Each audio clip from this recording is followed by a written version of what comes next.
Dusturukum al-awwal, dustur kalian yang pertama, ini aturannya, ibtigha'u mardatillahi fi amalikum, hanya berharap keridhaan Allah di dalam amal kalian. Fa idza radiya huwa subhanahu, maka apabila telah ridha dia Allah Subhanahu wa taala, fala qimata, maka tidak ada harga li'radil alam, kepada penentangan alam semesta ajma' seluruhnya, wala ahammiyatalahu, dan tidak ada kepentingan, tidak bernilai penting lahu, terhadap penentangan alam semesta. Biarkan sudah alam semesta memusuhi diri kita sendiri, tetapi Allah ridha, tidak ada harganya itu. Ancaman, bencana, apapun sudah, yang penting Allah ridha.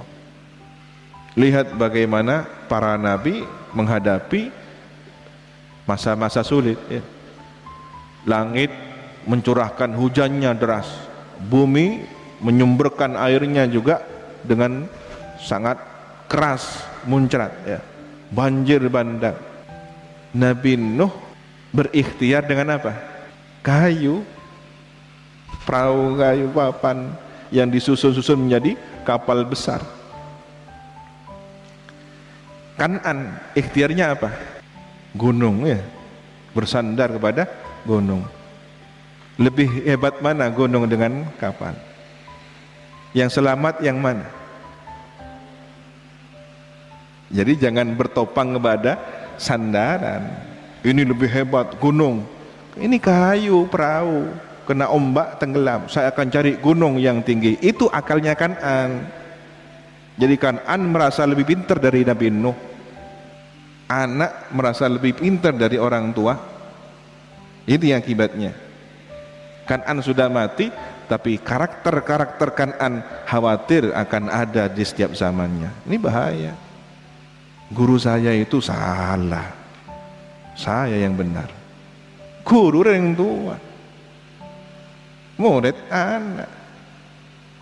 Nabi Nuh itu melaksanakan ikhtiar bikin perahu di atas gunung yang secara akal sudah tidak pada lumrah kebiasaannya, sehingga dicaci maki, dikatakan gila, bahkan buang kotoran untuk menghina pekerjaan Nabi Nuh membuat perahu itu.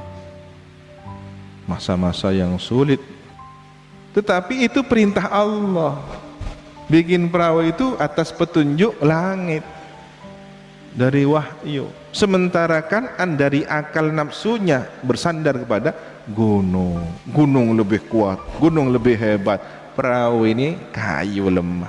Tetapi apa yang terjadi? Air semakin tinggi, air semakin tinggi. Gunung yang akan dijadikan sandaran ternyata tenggelam, dan perahu yang dianggap ini sesuatu yang lemah melambung terus ada di permukaan air, tidak tenggelam.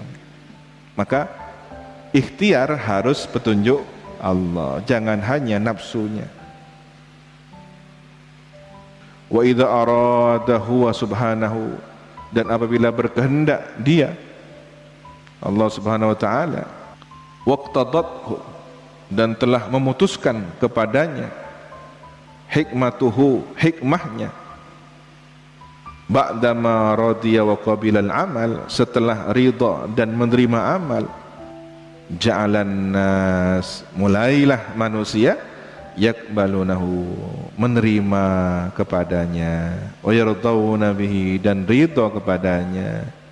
Jika Allah yang sudah ridha dan hikmah sudah ditetapkan, akan terjadi setelahnya apa? Manusia akan ridho, manusia akan menerimanya. Itu yang terjadi kepada setiap nabi. Nabi Ibrahim ditentang oleh orang tua asuhnya, paman yang menjadi ayah angkatnya, dibesarkan, kemudian diancam bunuh oleh siapa? diktator di zaman itu, rezim yang zalim di zaman itu, Raja Namrud. Mana pemuda yang mengaku-ngaku ada Tuhan yang satu? Kita ini Tuhannya saja banyak ya, susah ngurusnya. Ini kok malah ingin disimpelkan. Hancur nanti bisnis patung-patung berhala ini. Rusak nanti kongsi-kongsi antara ahli agama dengan para seniman-seniman pemahat patung. Ini pemuda ini mengancam peradaban kita ini. Dia panggil Nabi Ibrahim. Ditanya, katanya punya Tuhan tandingan. Iya, Tuhan saya bisa menghidupkan dan mematikan. Oh, saya bisa, katanya Namrud. Panggil 2 orang. Ini pelayan saya, ini budak saya. Satunya saya perintahkan bunuh, dibunuh. Satunya saya biarkan hidup. Bisa kan saya? Ya gendeng. Saya maksud Nabi Ibrahim tanda beda, menghidupkan, mematikan. Bukan sudah ada, lalu satunya dimatikan, satunya dihidupkan. Ini tidak cerdas kepada pertanyaan kan. Jadi Namrud yang seperti itu beda gendeng ya. Akhirnya diplomasi lagi, argumentasi dengan bahasa tingkat tinggi. Tuhan saya mampu menerbitkan matahari dari timur dan terbenam di barat. Bisakah Anda menerbitkan matahari dari barat dan terbenam di timur? Sudah bingung. Kalau sudah urusan kausalitas, sunatullah fil kaun, tidak mampu sudah. Oh, ini bahaya nih, gengsi saya turun ini. Ikat, lemparkan dari majanik alat pelontar semacam alat ketapel raksasa, siapkan bara api. Semua penduduk kecuali beberapa orang yang sudah beriman kepada dakwah Nabi Ibrahim sudah sepakat dengan Namrud. Terikat api, orang-orang pada mengepung dan siap menyorak-nyorak ya. Tapi apa Nabi Ibrahim yang dilakukan? Hasbiyallah wa ni'mal wakil. Masuk, dilontarkan dalam kobaran api, turun keajaiban. Ya narukuni bardaw wa salaman ala Ibrahim. Berubah sudah. Maka semesta raya akan menerima Nabi Ibrahim. Dakwahnya akhirnya berkah. Lambat laun orang kemudian menentang ajaran paganisme Namrud dan para pengikutnya, berganti ajaran tauhid yang dibawa oleh Nabi Ibrahim. Wa illam tatlubuhu antum, meskipun lam tatlubuhu, tidak meminta kamu sekalian kepada perhatian manusia itu, antum kamu sekalian. Allah yang akan menggerakkan hati manusia untuk menerimamu, untuk ridho kepadamu.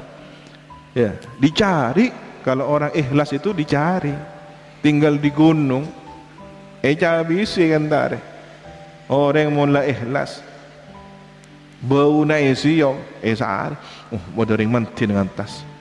Minta doanya, doakan saya, panjenengan orang yang dekat kepada Allah. Ya, lihat makamnya para aulia. Sunan Muria naik ke atas. Ada yang masuk ke hutan. Sekarang sudah enak, sudah nyaman semua. Sunan Derajat itu dulu sulit akses ke sana. Ada yang di tengah danau, didatangi. Kalau sudah orang yang hatinya terhubung pada Allah Subhanahu wa taala. Lidha, oleh karena ini yang bagi seharusnya ya'lu ridallah wahdahu, menjadikan ridha Allah satu-satunya, duna siwa, bukan selainnya. Jadikan al-qasd al-asas sebagai tujuan utama, tujuan yang paling dasar fi hadhil khidmati, di dalam pengabdian ini. Khidmatul iman wal Quran, pengabdian keimanan atau pengabdian kepada iman dan Quran? Ya dakwah ini. Jadi dakwah ini adalah khidmah, mengabdi, ngajak umat kepada kebaikan, ngajak umat kepada sholat, ngajak umat kepada keikhlasan, ngajak umat kepada agama, kenal kepada baginda Nabi Muhammad SAW agar ikhlas seperti ikhlasnya Kanjeng Nabi. Maka kita semua ini akan menyatu dalam sosok insan kamil, sosok syakhsun maknawi, sosok secara maknawi insan kamil. Ketika kita sholat, ada sholatnya Nabi dalam diri kita sendiri-sendiri. Kenapa? Karena shollu kama ra'aitumuni usolli. Ada takbir-takbirnya Nabi, ada iftitahnya Nabi, ada suratul Fatihahnya Nabi, basmalah.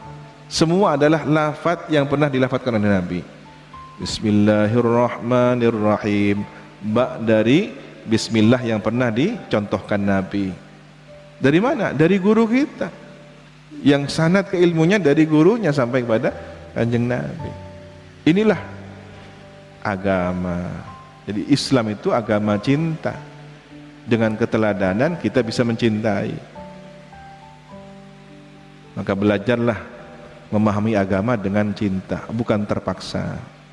Pertama mungkin terpaksa, mondoknya pun nangis-nangis karena dipaksa, tidak kerasan, diancam oleh orang tuanya, mun tak mondok tak ya kuatang anak, takut mondok, lambat laun kok terasa sudah ya.